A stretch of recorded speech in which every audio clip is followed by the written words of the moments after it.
Hello everybody, this is Jasmina, and in this video I'm going to talk about the symbolic stars, and this is a very basic introduction.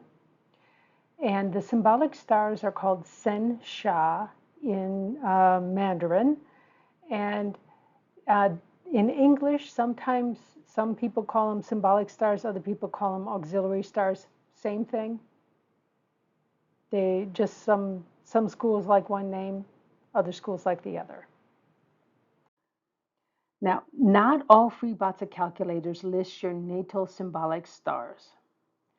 Joey Yap does not.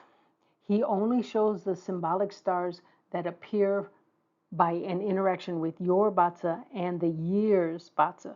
And every year has its own Batsa. And I can explain how to find that if you're really interested, but it's available. But the Batsa Calculator website does show the symbolic stars within your natal chart and does not show the annual stars. So this is the one you are going to concentrate a little bit more on. Unfortunately, uh, they're still working on some of the calculations, I think, because this thing's changing a bit, and they've changed some names, and it's a little bit confusing. But when they clearly state something, you have it. Now, I'm going to be showing the rules just so you can check it if you want to. If you're a little confused and is this really there, you can check it. I'll also explain what each one of these important stars does, because there's over 100 of these stars.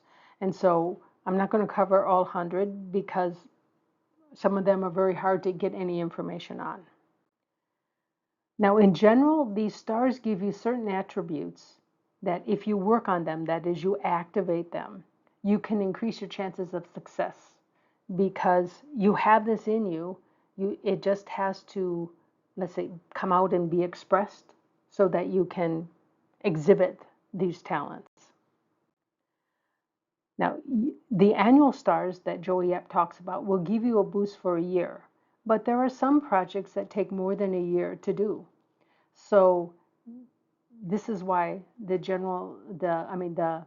ones with your natal chart are better. They're stronger, they stay with you. Whereas the one with the annual one, after a year, they're gone. Of course, the nice thing is new stars can come in. And so maybe it's not terrible either. But this helps you concentrate on what you have best for increasing for a certain year through Joey Yap's listing.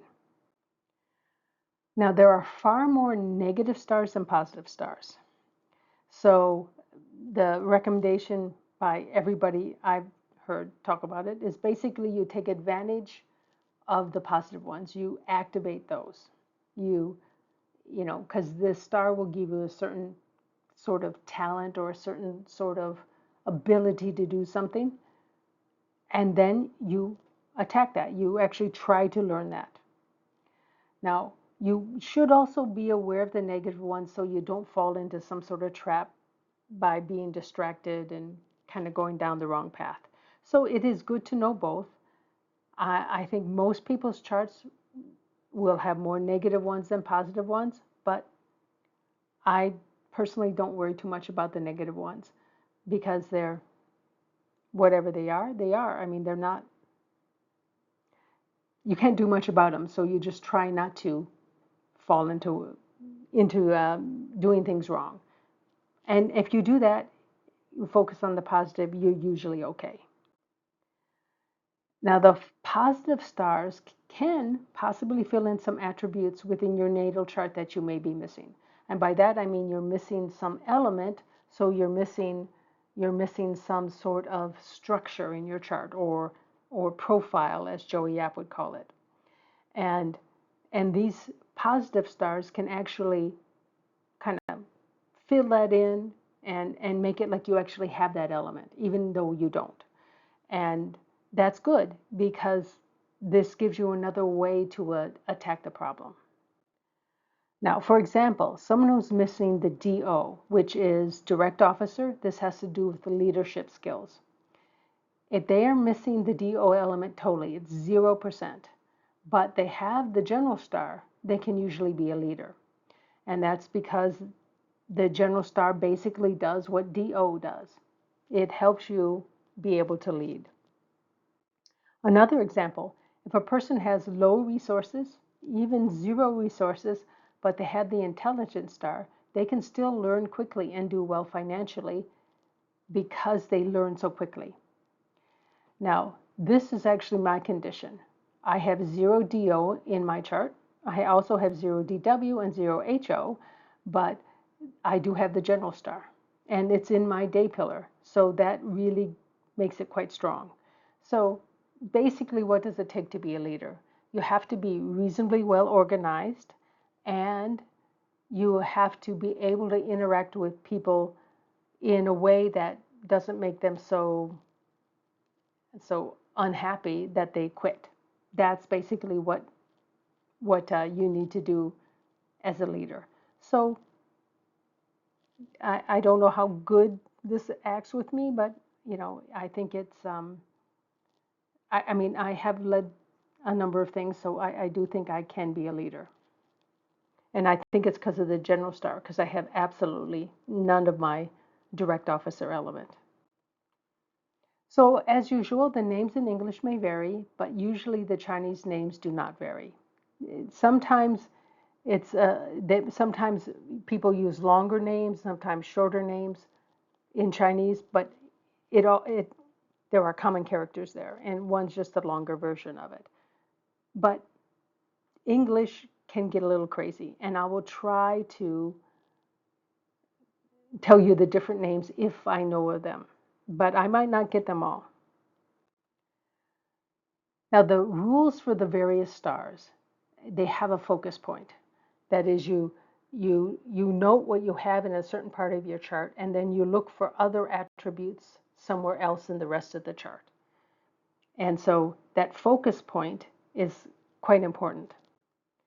Well, not all the time, but quite a few of these symbolic stars, they use the day master, your heaven stem in your day pillar, as the focus. And it says, with this particular element, I need to see this animal to have this star. Or I need to see this other element someplace else to see this star. That's what I mean by focus point.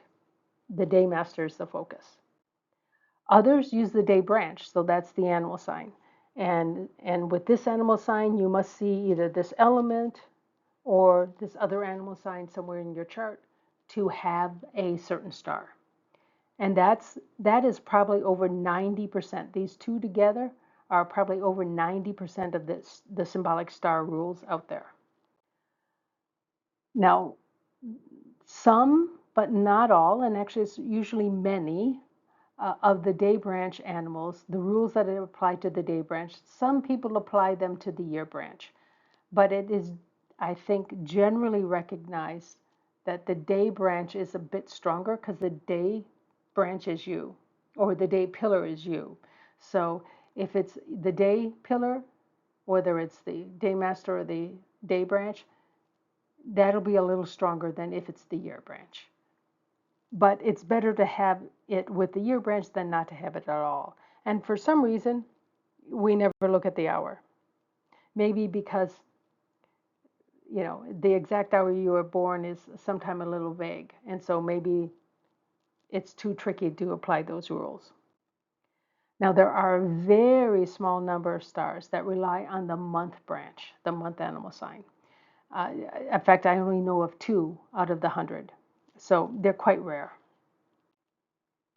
Now, some of the date selection formations that I've talked about before and given you charts for and everything, they have the same rules as the symbolic stars, but not all of them act that way. So please don't try to mix these two systems up without confirming that any given formation you want to use as a date selection formation actually exists in that system. Or something that exists in the date selection, don't try to apply it to your Batsa unless you know that is a true symbolic star. because you can think you have something when you don't, or you can think you have something terrible when there's no problem.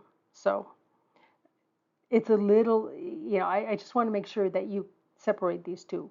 And I do believe that the date selection rules were based on what they saw in the Batsa, but they also investigated them and found that they worked.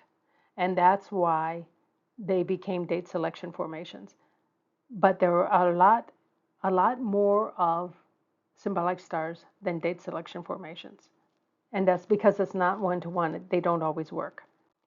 Now, if you really are a thrill seeker, you could try to mix the two systems, but I wouldn't do that for anything important, because you don't want to mess that up.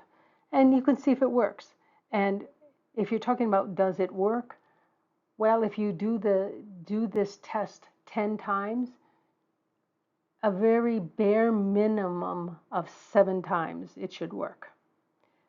Because, it's like 50-50, did it work or not? And just by random chance, it should be 50%. So 70%, it's a little on the low side, but maybe there's something there. 80%, a little more reliable, that is 8 out of 10. But, that's a lot of work. And I don't think anybody has time for that. But if you really want to, you can try. But don't do it for something important because it may not work. So that's basically it. I'd like to thank you guys for watching. These videos will come out. Again, I think I'll probably have at least 6 videos because there's so many stars.